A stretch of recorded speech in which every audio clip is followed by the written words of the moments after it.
We call to the podium for remembrance of Gerald Claude Foster, Mrs. Diane Shaw, his granddaughter.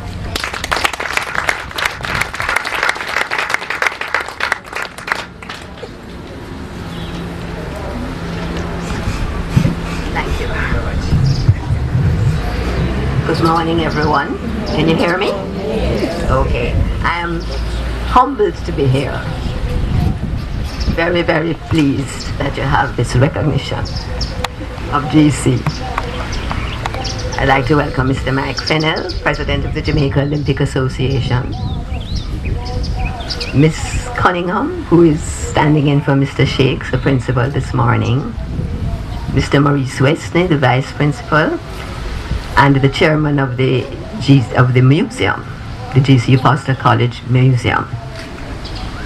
Mr. Hubert Lawrence, who apart from being chairman this morning is a renowned sports historian and author. Mr. Kemar Gale, President of the Student Council for 2011 to 2012.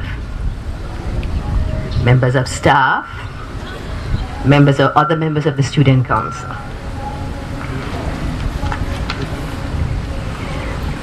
Before I start my recollections of a great man, I want to introduce the family members who are here this morning. So I'll call on Andrea Roberts, another granddaughter, my sister, and her husband Richard Roberts, who in his time was a fantastic athlete, badminton representative of Jamaica to the Commonwealth Games, right? We have an athlete by association. So we're proud of him. There's Michelle Gauntlet, who is another granddaughter. My daughter, so that's a great-granddaughter of GC, Nicole Zadie. And we have another great-grandson, Sharma Beckford, of whom GC would be very proud because he's an athlete in his own right. He's a surfer, a member of the Jamaica Surfing Association, and has already represented Jamaica in many countries, Peru, Panama, and Trinidad. So we have in our midst another athlete. GC always wanted some of his family to be athletes. You can imagine this was his passion. Whenever he spotted talent, he would grab it and work assiduously to create that ability to bring that athlete to his full potential.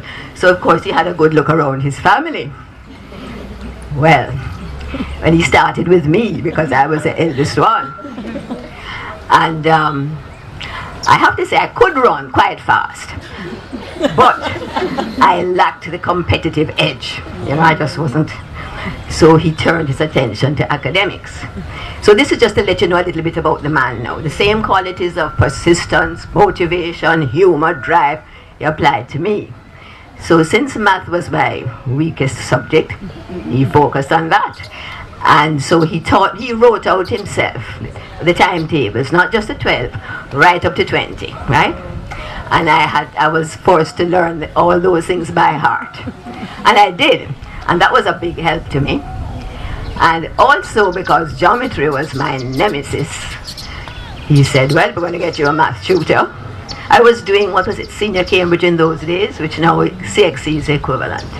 So he got me the math tutor, and that helped me as well. So I got a good enough pass in math. So he wasn't too downhearted about that. I'm going to focus on the man, but I just want to touch on something before I go into that. I think you know that at the age 23, he was already an outstanding sprinter in Jamaica, renowned for the times he had made in the 100 yards. I believe he did 9.9 or something like that. He was good. And he was self-taught. I think as Mr. Fennell mentioned, in those days we didn't have TV, we didn't have all these connections with the outside world. And in those days, I don't even think Mr. Harry Andrews yet was his mentor, who became his mentor later on. So he used to swim across the harbor, ride his bicycle up to Augustown, walk. He and his brother used to run in those days it was a tram. And they would say, why walk when we can run? That was very close to him. Some of you may have heard of their residence at 75 Halfway Tree Road, Earnscliffe, which is where he used to have his massage studio. Many, many, many Jamaicans went there. As a grandchild, because we lived on the same premises but in another house, countless numbers of people thronged to him into that massage room. Athletes of every stripe, not just sprinters, hurdlers, cyclists, boxers, you name it, they went. Because they went to be healed of their injuries. They went to get to know him because he was an amazing motivator. And just to enjoy his sense of humor. He was very funny. And I used to hear, Andrew and I lived there, in another house. We used to see all these people coming through and lots of laughter. They'd have the massage session, which I'll tell you about.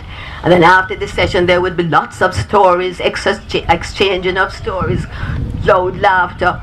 People constantly came to him. And he had time for everybody, which was amazing. If you went to him, he would spend time with you and you'd come out feeling like you could do it, right? When I think back on GC, he was a wonderful athlete, but he didn't have the tall, slim physique and muscles of our Usain Bolt, nor of Arthur Winton his day. He was a stocky man, short and stocky, but he was still an amazing athlete. So he doesn't fit the image of our usual tall, long-legged, but apparently must have been good. He was very strong. So he accomplished. When I remember him, my grandfather coached many schools.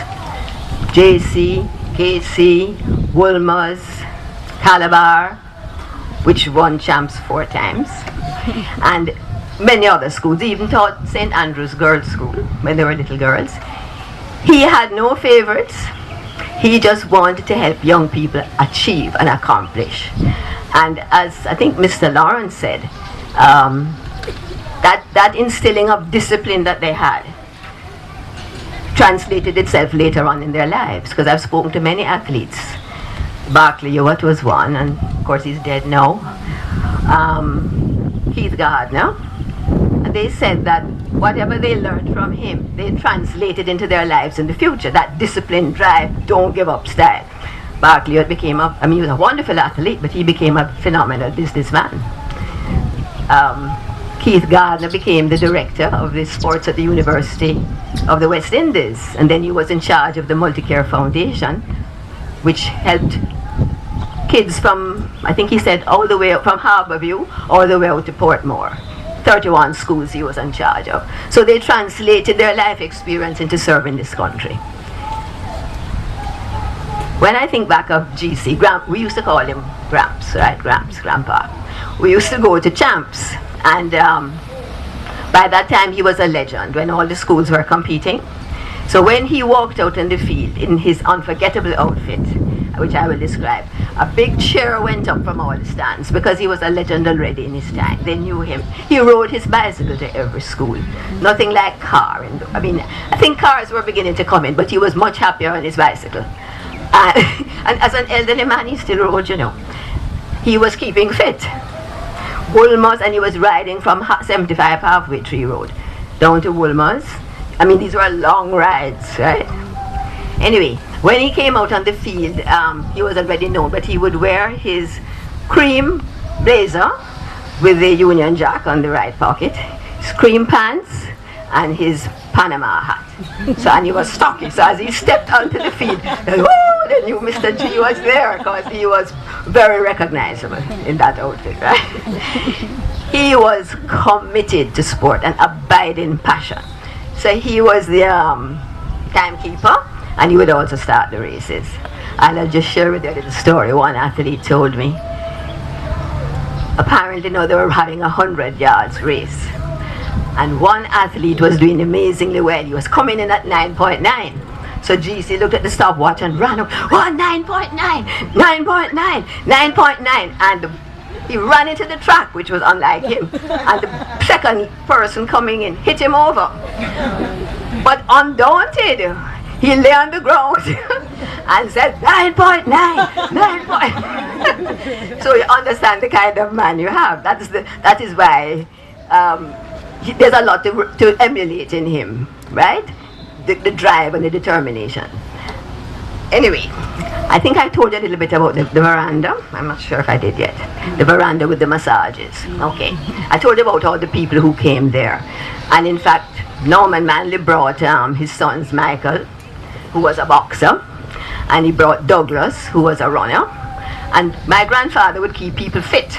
I mean, it didn't matter if they weren't in school or what. Whoever came, he would keep them fit. And even Sir Alexander Bustamante, I understood, came. He had a bad knee. So all these people passed through, but GC was not political. His interest was in developing whatever talent you had. Anyway, I'll just describe the massage room to you, for some of you will never see that room, and the little veranda. When the students or whoever it was came for a massage, for which he was famous, they would go into this little room which was on the right side of the latticed veranda, which is where all the socializing took place. And there was a bed, a tall kind of medical bed, and above it hung a red heat lamp, because he believed in hot and cold treatments. So he had all his brews and concoctions. He would mix wintergreen, which has a strong smell as well as a heat, and he'd mix that with mineral oil and massage the affected part of, like your knee or your ankle or whatever problem the student had. Then after that, he had been under the heat lamp as well. All the time now he's motivating the student, because the student might say, Mr. J, I didn't do so well. Don't give up, man, you have it, and you know. And after the heat process, the foot would be put into a basin of cold water with ice cubes floating on the top. So hot and cold. Another athlete told me that sometimes you'd have a hot shower, a cold shower, and a hot shower, and a cold. So there was this constant mixture of the elements, plus the motivational talk that you got, and a few good jokes as well. So he said, by the time you left the massage room, you felt as if you were floating on air. It was such a wonderful experience. And he said that some students would even lie. They would pretend they had an injury to get the magic touch of Mr. G. Yeah, so as I said, growing up, we saw all these students coming, all these people. When Andrea and I were little girls, there was Keith Gardner, who was somebody that was really close to him. He would come and hurdle over our heads. I don't forget that, right? We might have been like 9 and so on. He would just sail over us effortlessly, right? Let me see now. Oh, just something else I forgot to say about me that shows you. When I was a teenager and I used to walk to school, and I went to Queen's School, so I had a good walk in those days. He would teach me how to inhale and exhale. But the inhaling and exhaling was a big part of his philosophy. So he would say, walk for 8 steps, and for each of the 8 you inhale. So by that time you're kind of bursted, right? And then for the next 8 steps you exhale. And all the time. Now he was a spiritual man. He would say to me, I can do all things through Christ who strengthens me. So I would carry in my books, inhaling, exhaling, saying that to myself.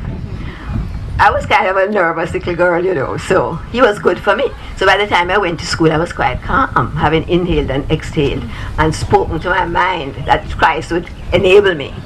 And that's what he did. He always told students, how to be enabled.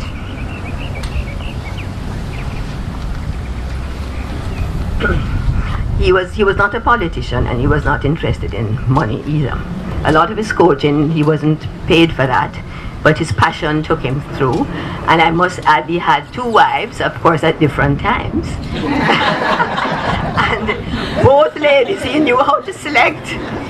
The first one died when she was very young, but she was a businesswoman. She was a millionaire. The second one now had to bring up these 5 children. She was a business lady too. They had a big house, which I think the other wife had managed to buy, Earnscliffe. And also they had a lot of boarders, tenants, people from abroad would come and stay there, and later on they had so they rented out things. So I think that's one of the ways that he survived. But no doubt these wives were very devoted to him, and just the life that he brought. He was a very intelligent man. He played chess, bridge, and there were bridge parties and all of that. Very sociable. And he also knew some Latin. this brings me now to his maxims, the things that he would tell the students and the rest of us. And he was famous for his maxims. They were humorous, but they were wise. I understand that when they had their physical education classes, he would tell the boys, stretch out the muscles of your latissimus dorsi. What is that? Well, it was a muscle, it's a muscle in your back, right? But he would drop that Latin thing on them, the latissimus dorsi. And all the people that I've talked to remember that he would use that. He was very colorful, you know. He taught them too that you have to be gracious in defeat. You want to win, but the character is more important. So although he taught them so much about winning and not giving up, you must lose graciously, and that's not really your enemy. That could be your friend. So he built character. Other maxims that he had when he was preparing them for a meet, or all the time he would say, in times of peace, prepare for war. So you don't relax and think, oh, you know, I don't have a meet right now, you know, I can take. No. Prepare for, you must always keep fit, always exercise. And another similar one was, while the enemy sleeps, we must toil. So let the enemy relax. We are going to be working while they're sleeping. We must toil. So he really motivated them, and so there's a lot of discipline in his philosophy, which I think he applied to himself as well. All right, so you're getting a picture of the GC, the other side, the family man, the human person. I'm just going to leave you. I'm going to finish. I'm going to leave you with one saying of his, which shows his humor. He said, when the chips were down, like when life was rough, we're not to give in and look like that. That is when you must dress up, look good. Yes. You remember that? And you would say, you must look especially good when you're going to the bank. So, we try and follow those words. But I think it's good, because when you dress and look good, you actually feel better before you know? So it's good psychology. So that brings me to the end of my talk. I just want to thank you all for inviting me. We're really honored to be here on this auspicious occasion. And I want to congratulate, well, Mr. Shakes is not here, but the principal and the staff here, the museum committee, and the student council for initiating this wonderful gesture. But to really thank you all for all that you're doing to perpetuate his memory and to make this a really great institution, which you are doing. So congratulations, and thank you very much.